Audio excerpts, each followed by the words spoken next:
It is 12 noon. We begin hour number 3 here on Three Man Front. We're live at Social Taco. Just an incredible crowd today. We always appreciate everybody coming and enjoying the greatest Mexican cuisine you're going to find anywhere in Birmingham here at Social Taco in Homewood. That's right, Pat. Whether it's the Mexican pizzas that everybody enjoys so much, the combination tacos, quesadilla, burrito, the bowls, they've got salads, they've got handhelds and sandwiches too. But you're going to get Mexican street food, but some of the favorites you've come to know and love. And don't forget about brunch on the weekends in addition to the half-off happy hour Monday through Friday, 3 to 6 out on the patio.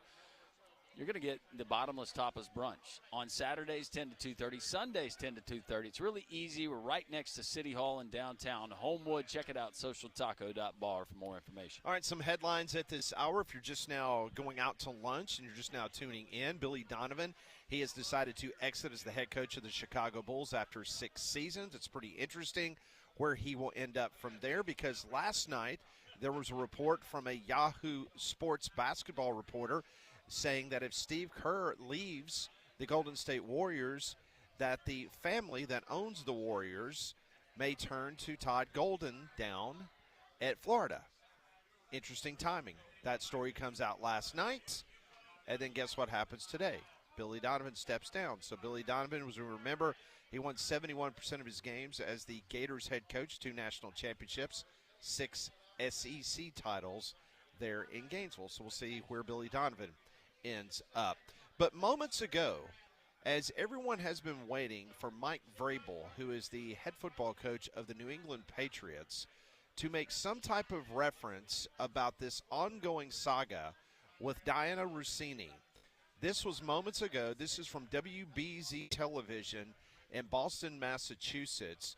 It's kind of echoey because obviously they're recording this away from the podium in which he is speaking. But take a listen. This is what Vrabel had to say about this situation that didn't name it per se, but you'll get the idea. Take a listen. You know, I've had some difficult conversations with people that I care about, with my family, the organization, the coaches, the players. Those have been positive and productive. We believe in order to be successful on and off the field, you have to make good decisions. That includes me, that starts with me. We never want our actions to negatively affect the team. We never want to be the cause of a distraction. And those are comments and questions that I've answered for the team and with the team. We'll keep those private and to ourselves. Care deeply about this football team and excited to coach them. I also know that I'm going to attack each day with humility and focus. And what I can promise you is that my family, this organization, the team, the staff, the coaches, everybody, our fans, most importantly, will get the best version of me going forward. And that's what I know, and I'm excited to do that. But I wanted to just address this and thank you for your patience in dealing with the private and personal matter. Thank you. That is Mike Vrabel. Is that saying it without saying it? I've had some difficult conversations with people I care about, my family, the organization, the coaches, the players. Those have been positive and productive. We believe in order to be successful on and off the field, you have to make good decisions. That includes me. That starts with me. Yeah, and out of respect, I guess, for the other party, and that being Diana Rossini, he doesn't come out and say it, but whatever the situation, whether it was, if you want to believe the initial response from Rossini and I guess her camp and saying that they were there, but it was just kind of a run-in and the other friends were there, and then people going back and finding out that wasn't necessarily the case. It was inappropriate at the very least, just considering they're both two married people. But what an awkward situation, especially if you're a guy like Mike Vrabel and you're still instilling those things that I think some of us view as maybe lost at the professional level with your team and that accountability, and having to get up there and have hat in hand and address him like that, which he should have done, but it still doesn't right whatever happened, and I don't know if we ever get the full details of what happened. Yeah, you're probably not. It's a situation where, to me, it's he contradicted the way that he runs his football team because he's been very critical of certain players that have used their platforms as NFL players to come across as just only the best way to put it as fundamentalist Christians. Mm-hmm. And they have posted stuff on social media, their beliefs, and where Mike Vrabel has, made it a point to have conversations with them, almost like he was scolding them for doing certain things. Meanwhile, he's at an adult's, getaway with not his wife, and he's holding hands and hanging out at a swimming pool. So, it just reeks of contradiction, and you're trying to be this so-called individual, and you're not leading by example.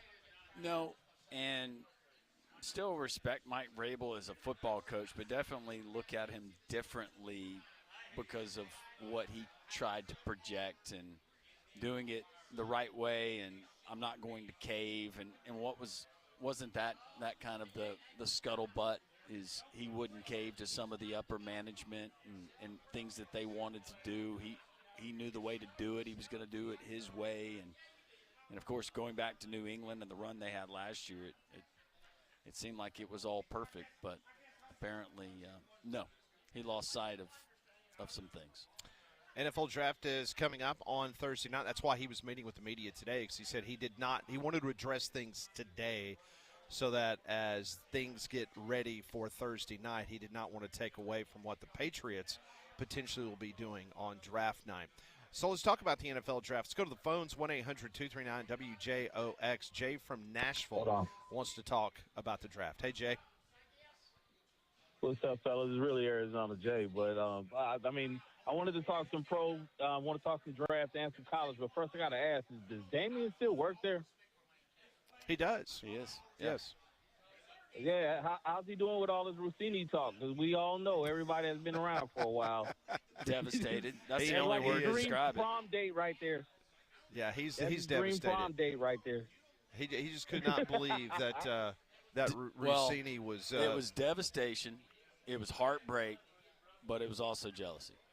Yes, all wrapped up in one. To sum it up is to sum it up in one quote is like why not me? I'm sure that's what is going on in his head. Like I could have met her at that little whatever retreat, whatever, nobody would have known. But besides that, as far as I heard y'all talking about Bama earlier or whatever with and the thing about it that they were already talking about trying to get rid of what's his name, the coach, I don't want to say his name wrong. Kapilovic? Or what's his name? You talking about Kapilovic, the offensive line coach? No, or are you talking about the head coach for Alabama.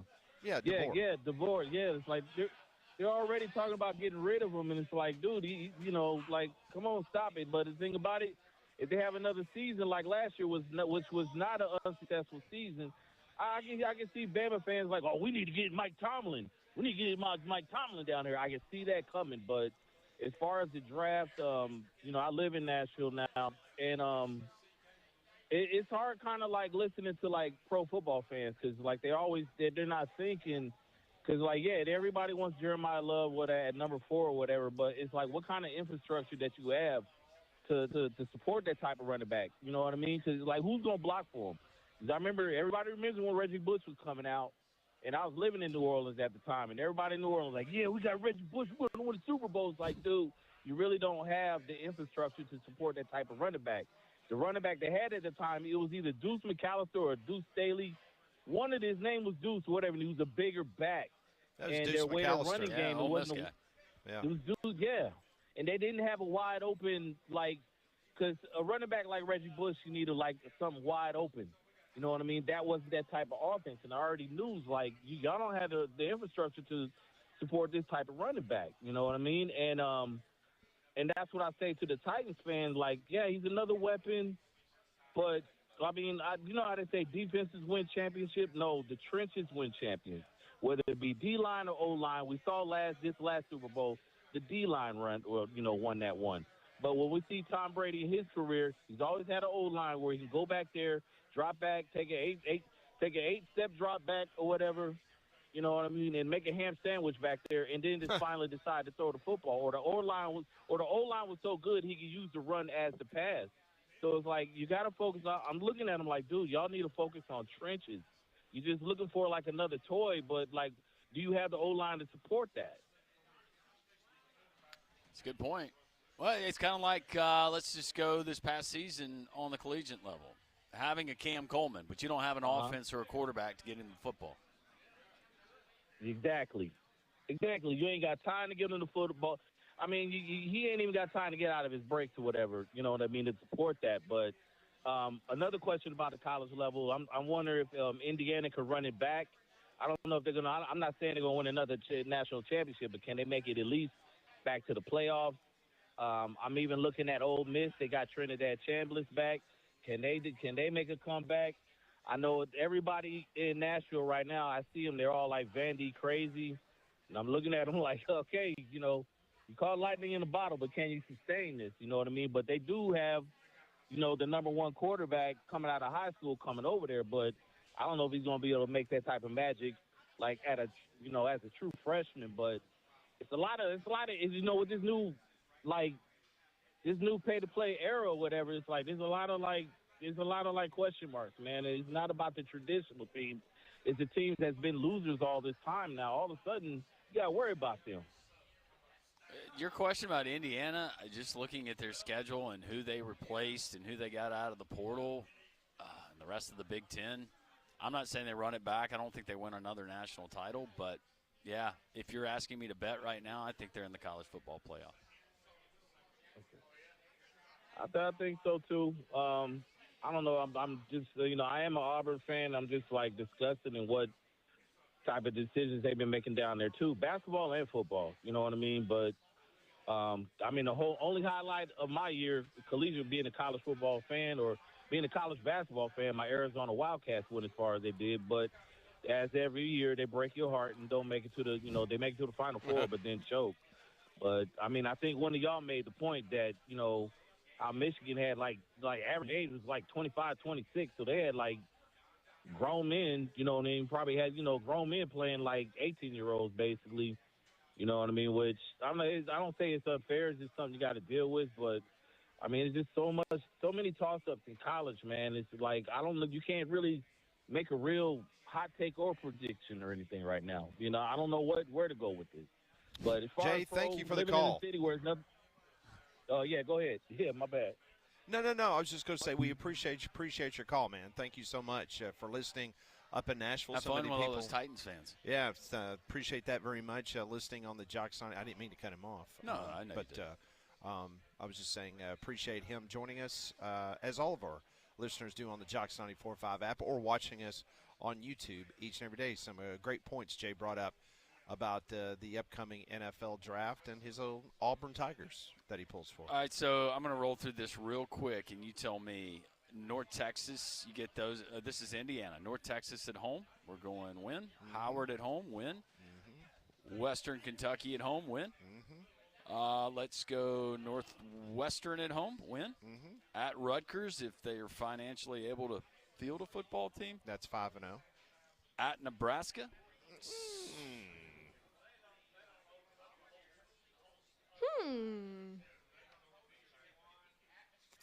I'll say win. Ohio State at home. I'll give Ohio State a win. So I'll go first loss there. At Michigan. Loss. All right, so that's 2 losses. Minnesota at home. Win. That's 7-2 if my math is right. USC at home. Win. 8-2. At Washington. Win. And then Purdue. Win. 10-2. Playoff. Yep. 10-2 playoff. And again, this is not going to be like last year when they make the playoff because you look and he pieced these. Now Kurt Signetti is able to go and get some of the higher prize targets out of the portal, pay big money. You got Cuban money coming in. All is right, but you're right. There will be a day when Indiana breaks out of this nirvana that they've been in. And it's going to happen to every program. Some programs it's already happened, and they're on their way back up. But that's the new nature. Very much so. We are live at Social Taco. Coming up at the bottom of the hour, Brian Jones from CBS Sports. He's going to join the program. We're going to talk to Brian about the upcoming NFL draft, and needless to say, we will talk some college football with him, as you will see him on the pre- and post-game show on CBS, so their coverage of the Big Ten Network. All that straight ahead on Jocks.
Welcome back in. We're live at Social Taco. More of our friends showing up. We appreciate our buddy Ian hanging out. He is a Michigan/Alabama fan. I don't know how that works in his family, but from North Alabama. It's finally great to put a face with a name, and all our other great listeners who've showed up. We got first-timers that are here. Pat, and Social Taco is always a fun time because it's Tuesdays. It's time to come together, whether it's the football season, the off-season, fellowship, and great food. And if you're here in the Homewood area, you can certainly find it. SocialTaco.bar. We're located right next to City Hall, but for lunch during the week, or you want to come in for dinner, we got brunch on the weekends, both Saturday and Sundays, and the half-off happy hour. With the beautiful weather outside on the patio, you can't beat it. So join us one Tuesday if you can. We love seeing not only the familiar faces like Larry and so many others, but these new faces and folks that we finally get to meet in person. We love it.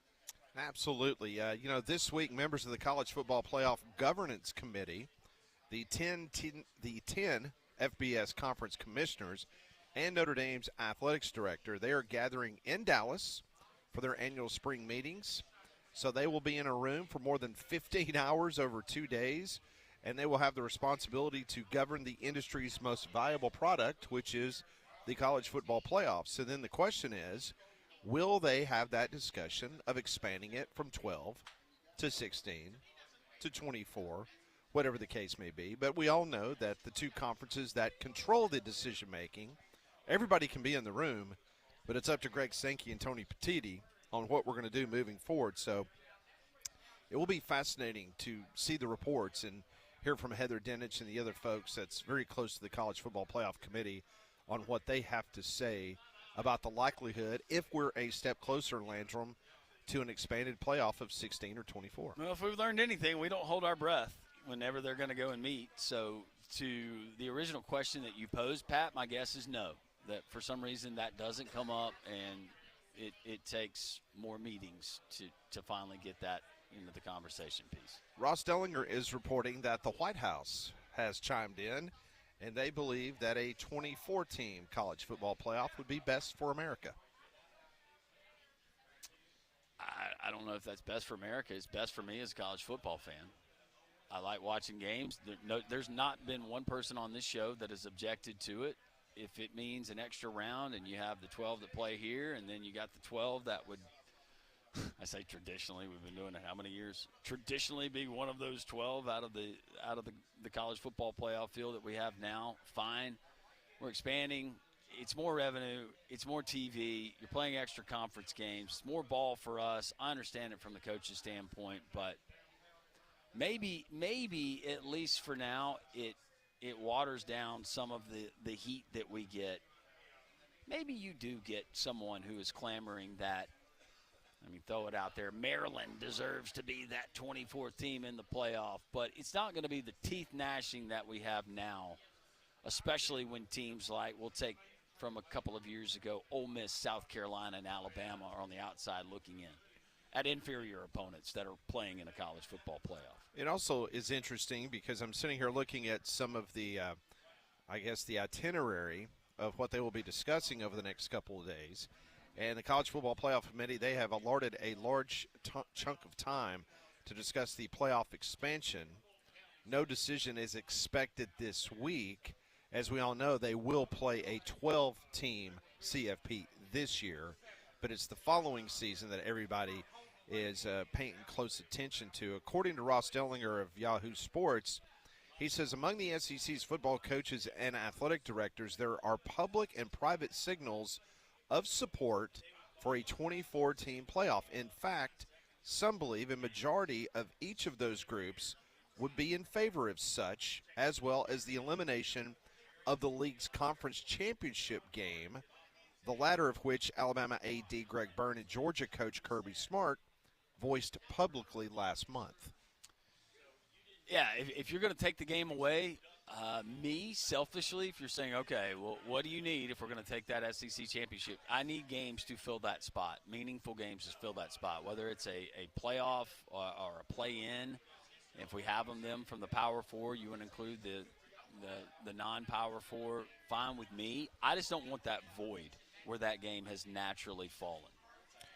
It's interesting because Ole Miss Chancellor Glenn Boyce, he told 247 Sports that he would not have voted in favor of adding a ninth SEC conference game if he knew expansion wouldn't arrive. I would have said no, he told 247 Sports. Yeah, I agree. No, I think that, I mean, don't you think that was the conversation before they voted was, well, naturally, this is where it's going and this is why we're voting this way. So, if for some reason it doesn't happen, that's the story. That's what's going to be fun. I mean, when you have the number one coach in the conference, that being Kirby Smart, when he says, I think 24 teams is good for the fan bases, I think when coaches and ADs look at it, we're looking at our fan bases having an expectation that they want to be in the playoff. It's playoffs or bust. So when you have him advocating 24 teams, you have the athletics director at the University of Alabama who carries significant weight in the Southeastern Conference and around college athletics, saying that the SEC championship game has now become outdated. I think that's the type of conversations you're going to hear in Destin coming up Memorial Day week. And I think most fan bases, because, well, when it was a 4-team, it was really limited. You could start before the season and say, all right, on this hand and maybe an extra digit, this is how many teams feasibly could be in that college football playoff. When you looked at their schedule, you looked at their roster, it's not that way anymore. I think most fans of fan bases would say, yeah, give us another opportunity. I don't want to be one of those on the outside. I don't trust the committee that much. I don't trust the system that's in place. We need more games. And now, especially if you're going to take away, whether it's an SEC championship or you're going to add a conference game, I think fans just want to see more football, because fans feel like, I think especially if you're giving to a program like our friend Larry, and you have season ticket packages, and you're constantly being asked for more. At one point, do the fans get more? And I'm not talking about LEDs between the third and fourth quarter. More games, more inventory, more ways to watch and cheer. Well, and then you have to try to balance the idea, just like we're going to have to get used to the fact with the SEC now playing 9 conference games, and Nick Kelly mentioned it before he left, you're going to have to get used to the fact that very rarely are you going to find an 11-1 SEC team. That more so teams are going to be battling for that 9-3 mark, trying to get into the college football playoff. So if you expand it to 24, if you look at last year's college football playoff rankings, you would have had an 8-4 Iowa team playing a 10-2 Miami team. You had a 10-2 Vanderbilt team playing a 10-3 Virginia team. And Virginia was doing it with smoke and mirrors. That was not a very good football team. Neither was an 8-4 Iowa team.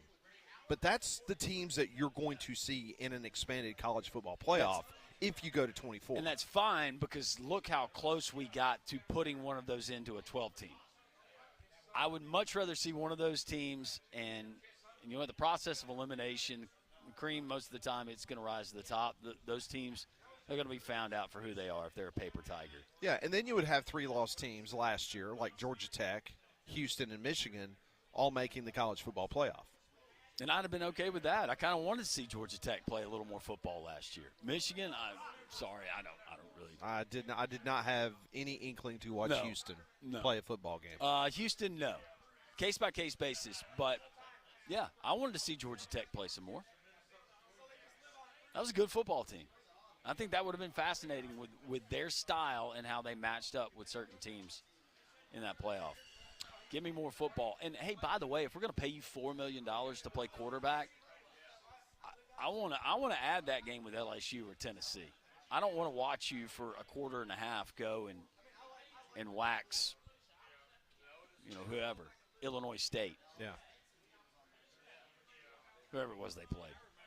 Coming up next on Three Man Front, we'll talk to Brian Jones from CBS Sports, get his feelings about the upcoming NFL draft on Thursday. Also some college football news and notes. That's all straight ahead. We're live at Social Taco on Jocks.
It is 12:32. Welcome back in. This is Jocks. We are live at Social Taco on this glorious Tuesday in Birmingham and across the great state of Alabama. We got NFL Draft coming up on Thursday night. We thought it'd be a wonderful opportunity to catch up with Brian Jones, the University of Texas football great. He was an all-member of the Southwest Conference team. How about that back in the day? Back in 1990, you can watch him on CBS Sports every Saturday talking college football. And Brian Jones, also from the NFL, he joins us now on Three Man Front. Brian, welcome to Three Man Front down in Birmingham and Alabama. Hope you're well. Three-man front. Pat and Landrum. Who's the third? That would be the gentleman that you called, and we also have a young lady on the show by the name of Molly Robinson. So we've actually got four people on the show, but we like the name Three-Man Front. So kind of a football. Give Molly some love. So, Molly, you the quarterback. Three-man front, and Molly's the QB. There you go. There you go. Well, Brian, listen, man, we're so happy to have you on today. Thursday night's a big night, always down in the Deep South here in SEC country, and very typically Alabama has loaded up the first round in the NFL draft, and this year maybe Caden Proctor, maybe Ty Simpson. Let's start with Ty Simpson. You obviously college football every single week. When you see Ty Simpson, does he yell first rounder to you in regards to this year's draft? Well, I like his skill set, and thank you guys for having me. I like his skill set. You look out there, and he epitomizes a field general. He knows what's going on. He's a smart quarterback. And you look at how he processes things on the field. And I know he just got into a lot of kerfuffle with Indiana saying, I knew exactly what they were going to do. Well, hell, everybody knows exactly what everyone's going to do these days. Usually the question is whether or not you can stop them. And, of course, Alabama had no answers for what Indiana brought to the table. But this guy can ball. The way he scans the field, goes from second to third read. He has that football IQ you want to see, especially at that position. So I think he might sneak into the first round. He has that ability. Of course, if he was standing 6'4", 6'5", he'd be a first-rounder all day. So I like what he brings to the table. I think he's a heady quarterback, and he has showcased at times some athleticism as well. So I would not be surprised one iota if he did go in the first. And Brian, when you look at a guy like Ty Simpson and kind of being a unicorn this day and age in intercollegiate athletics, not just college football, but staying at the same place, continuing to keep his head down, working, grinding, earning his time, and then flourishing when he did. But those intangibles, being the son of a coach, how much does that weigh in to how teams value, especially when trying to weigh whether to take a guy at the quarterback position in the first or second round? Well, you check the pedigree, and you mentioned it, the son of a coach. And he's going to pay attention to detail. He's going to be a pro's pro, and he looks the part when he's on the field. Is he perfect? No, none of us are. But the fact that he comes from that legacy of being a coach's son lets you know he gets it. He understands what's this all about. He understands how he needs to go about his business. And, of course, playing the premier position in the sport, you better be. And I think you're going to get a guy from day one going to come in, put his head down, and he's going to learn your system because that's how he's been brought up, being the son of a coach. So I think that's a huge feather in his cap, and that can alleviate fears from the coaches who are evaluating that tape right. We ain't got to worry about this guy, whether or not he's going to come in and he's going to study his craft. He's going to come in and he's going to be a pro. The other things, the measurables over here, there, that's what we'll focus on because we've checked that box. Brian Jones joins us from CBS Sports as we're talking some NFL draft. And, yeah, we're going to sneak some college football talk in because Texas will probably be one of the preseason number ones in college football. Let me ask you about Fernando Mendoza. I'm not comparing Mendoza to Ty Simpson, but since you got to see a lot of the Big Ten, more so than we did during the college football season since we cover the SEC, just give us the traits of what is going to make Fernando Mendoza a great NFL quarterback for the Raiders. Same things I just said about Ty Simpson goes for Mendoza. He's a pro's pro. We got to see him up close and personal. We took our studio show to the Oregon game last October, and the guy throws a pick six, come back, and he's just flawless. He's not phased one iota. The fact that he just made that huge mistake leads his team on a lengthy drive, and they score. And he continued to do that. And not just that game, the Iowa game. Hit Surratt for a game-winning touchdown. Then, of course, hitting Omar Cooper Jr. back of the end zone versus Penn State. And I remember Aaron Taylor, my colleague, sitting next to me sitting across from me says, he just showed the scouts what he's made of in pressure moments. And you've got numerous games to look at. It didn't stop there. The Ohio State game, the back shoulder in that one versus Ohio State in the Big Ten championship. And, of course, that iconic run for a touchdown where he gets just smashed, holds onto the ball, gets across the goal line in the national title game versus Miami. This guy's a tough kid. He looks goofy running, but he has somewhat of, I guess we could call it athleticism or some snippets of athleticism that show up from time to time. But he knows where to place the ball. He's a student of the game. He studies like crazy, and he just makes plays. And you have to love how he goes about his business. Running back, and you speak of running the ball, this guy does not look awkward when running the ball, but running back is kind of one of those iffy positions when it comes to year in the NFL draft and how teams value certain guys. But Jeremiah Love, he checks all the boxes. Loved watching him play in his career at Notre Dame. Why are teams valuing him so high? Because it seems like it is a fight to get Jeremiah Love. He's so versatile. And he's one of those transcendent running backs. You look at a Bijan Robinson at the Falcons, Arshawn Genty, not Arshawn, what the hell is his first? Genty from, who went to the Raiders. They had no offensive line, so hopefully they can shore up that.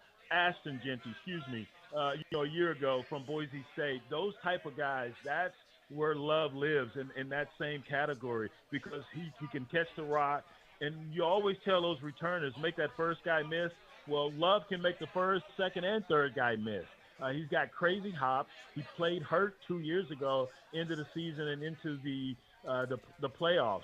So this guy, his versatility stands out. His athleticism stands out. His burst stands out. And then you got Jadavian Price right there next to him. That 1-2 punch that defenses had to deal with all season long. I wouldn't be surprised if those are the first two guys off the board. And we know Love will be, but Price may not be too far behind us. Brian, are you surprised a lot of this talk about I was reading the GM from the Kansas City Chiefs the other day. He was saying that, folks, better buckle up. We anticipate there's going to be a lot more trades. We saw some trades leading up to this week, but they're saying that even more trades are maybe forthcoming before we get to Thursday night in Pittsburgh. Does that surprise you? Because typically we don't get a lot of that, but it seems like that's more of the theme this year. Well, when you don't have a draft that's chock full of elite quarterbacks, that's usually what transpires. And there's a ton of value at other positions. At the wide receiver position, I mean, that is thick with athletes. You also have a plethora of linebackers, edge guys also. So I would not be surprised if there's a lot of movement, considering I think you can get a lot of value in this draft. They always say the skill position. Well, it takes skill to play all those positions. and quarterbacks may not be there in numbers, but the other positions, there definitely are a whole host of guys that can help your football team. So if that happens, that's going to be great drama for us, those of us who will be watching.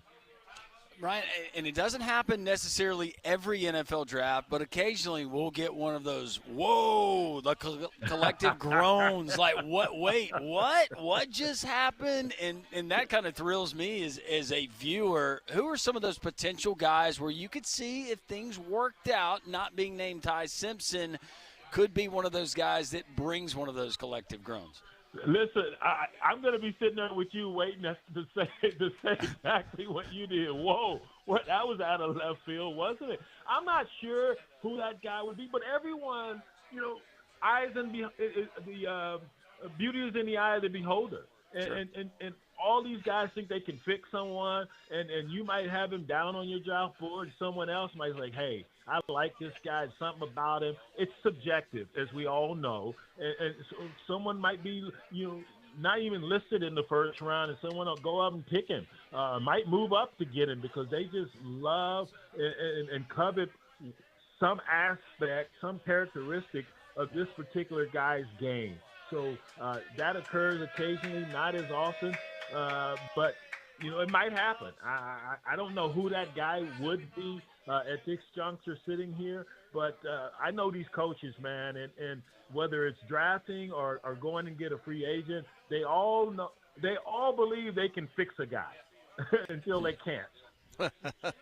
That is Brian Jones joining us from CBS Sports. I have to ask you, you played at the University of Texas. You were all Southwest Conference linebacker. You hook 'em horns on a regular basis on CBS. What is your thoughts on Steve Sarkisian, Will Muschamp, and the boys down? My goodness gracious, they're going to be one of those 1, 2s, or 3s in these preseason magazines. What about your horns this upcoming season? Which doesn't amount to dooley squat. They were number one heading into last year, didn't even make the playoffs, right? I love Coach Boone coming back. One of my favorites is Coach Muschamp, and him coming back, bringing that energy, bringing that intensity, and bringing that coaching/teaching acumen is only going to help that defense. So I love that move. You know what? Cam Coleman coming over. You guys saw him there at Auburn. The kid, he can't spell quarterback because he never had one the whole time he was there at Auburn, right? Yep. Now he comes to Texas. He's got Arch Manning, and I arguably Arch was one of the best in the game the last 5 or 6 games of the season. I mean, he really picked it up and played extremely well. So I think they're gonna be a force to be reckoned with. They know they left a lot of meat on the bone as far as last season. But Coach Boone coming over, Arch returning, and going and get a receiver like a Cam Coleman, and not to mention guys that are already on the roster like a Ryan Wingo. I think they're going to be outstanding. They've upgraded the running back position as well with the pickups there. So I can't wait to watch them. They're going to be a force to be reckoned with. I know your heart is in burnt orange, but you grew up in Lubbock, Texas. Cody Campbell, Yep. First of all, do you know him? Is he your buddy? That'd be a great buddy to have, I would think. But your thoughts on what he is doing with that Red Raider program, and there doesn't seem to be any player that is off limits when it comes to how they spend. I have other billionaire buddies, okay? Oh, okay. Multiple. I love it. He lives in Texas, Langell. I know. There's I a know. million of them. I know. It's good to have friends with boats and private jets, my friend. Yes. As long as you don't have to foot the bill. Listen, I do not know Cody Campbell, but he and the Red Raiders are taking this NIL era by the horns, haven't they? And they did a wonderful job of evaluating talent a season ago, going to get a David Bailey. You got Lee Hunt, who got hurt on that defensive line. Jacob Rodriguez played extremely well. Offensively, they got some playmakers and just brought in Sorsby, who was at Cincinnati. So it's allowed, and they're spending money like crazy. And we should stop calling it NIL because it's not that. It's pay for play. And that's unfortunate, but that's where we are. I don't begrudge these kids getting paid. They shouldn't have to defer their earning potential. But they need to rein it in some way, somehow. I'm not sure how that happens at this juncture, but kudos to Tech that's saying, yeah, we're committed like that pig. That chicken's involved, that pig is committed. And that's what they are 100% committed. And I think they may have had the best transfer haul again this season. So we'll see how it shakes out for them. But they had a hell of a run and made the playoffs. So good year for Coach McGuire and the Red Raiders. All right, Brian, before we let you go, I've had a lot of fun talking to Brian Jones from CBS Sports about the NFL draft and upcoming college football season. But you are involved in the first ever CTE drug, Bear E. Tell us about this, because this is something that – You're right. Bear E is fine. Bear Citadel. And I partnered with Dr. Christina Gavignano. She's been doing yeoman's work in this particular space. She developed this drug a number of years ago, and now she's running clinical trials to see if it can help mitigate the effects of head trauma, CTE, and other afflictions such as dementia and Parkinson's and Alzheimer's. And what she was able to detect was that inflammation is the key driver in a lot of these afflictions, and primarily in the head trauma. And so if you can somehow mitigate or remedy the inflammation, that can lead to possibly curing head trauma.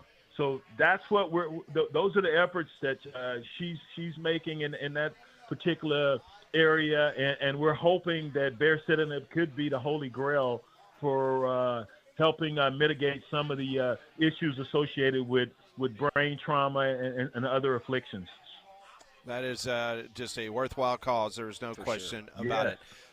Brian, listen, we appreciate you joining us today. And listen, although you do Big Ten stuff now, we in the SEC, we recognize, obviously, Texas is now a brethren of the Southeastern Conference. So you are welcome back on this program anytime. Well, I appreciate it. It was conspiracy. They say, well, we can't have Texas in the SEC and BJ over there at CBS on the SEC talking about them, right? So we transitioned to the Big Ten. I tell you what, we got good timing. 3 straight national title winners out of the Big Ten. Hey, we don't know any billionaires, but we know somebody who is friends with multiple billionaires. That's right. That's Brian There Jones. you go. We're going to call you our friend. Brian, we appreciate it. Thank you so much for taking time, my friend. Hey, appreciate you guys as well, and Miss Molly. All right. Thank you so much. Thanks, Brian. Take care. Take care. That is Brian Jones, the former NFL linebacker. Class act. Now a studio analyst there for CBS Sports and the CBS Sports Network. Well, now the warmer weather is here. Hopefully you're taking me up on the offer the Garage in Pelham is offering you right now. They can do the diagnostic check on your AC system in your car. We think about it in our homes, but then when it goes out in your car and heaven forbid it's one of those 98-degree days and you're running the kids maybe to practice or you're on 65 and you're heading for that family vacation, and that is when things go bad. Well, make sure that at least you have that peace of mind to know that the ACs is going to be working right. TheGarageandPelham.com. You're going to get the $40 off right now. They got 4 new AC diagnostic service machines to handle even the newest refrigerants, and it's certainly worth the drive. Conveniently, they're in Pelham right off of Highway 31. They have 5-star ratings across the board. That means they take care of people, and that's why the Garage in Pelham, owned by Bob, who is a very, very, very hospitable human being, giving back to local charities, schools, and churches. Also, guys like Robert and Richie, when you walk in to that clean, professional lobby, guys, you never have to worry about your wife, your daughter, your significant other going in and being treated with anything other than the utmost respect which they deserve. The Garage in Pelham, check them out. GarageandPelham.com. Go to the website right now. Get the $40 off in the AC check, and always tell them Landrum from Jock sent you. What a great interview with Brian Jones. If you missed that interview or our elongated interview with Nick Kelly, who is live on set for 1 hour. Elongated. I like how you like that. Yes, you like that term? Pro. Yeah, I try. Also, Slaughter Eric knocker. Henry talking about the Texas Longhorns. You can always download the 3-Man Front podcast. Molly has made her way here on set at Social Taco. We will continue our conversation until 2 o'clock here on Jocks.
It's 12:54 here on Jocks. Welcome back in. We're live at Social Taco.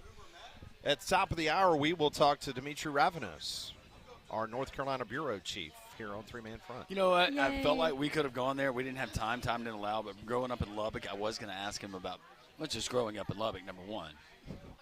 Is it really like Baghdad? Baghdad. I was going to say Bangkok. Yeah, it's Well, Baghdad. I've never been to Bangkok. I've heard more favorable things about Bangkok than I think I have Baghdad. Or Lubbock. I'm sorry. Not Baghdad. So now you're confused. I know. I am confused. It's the New Mexico No, State thing. Brian Jones was great. He was outstanding. And a very, very popular 3 segments we had with Nick Kelly when he joined us here, talking Alabama. Everything you need to know. You can find it there at the podcast. Nick Kelly did a post show. Like he was Oh, holding yeah. a press conference down there with like 3 or 4 people. I think that was a separate speaking event. Yeah, I think it was. I don't too. even think they're part of our show. That's like Nick Kelly and friends. Yeah. Or from Social Taco.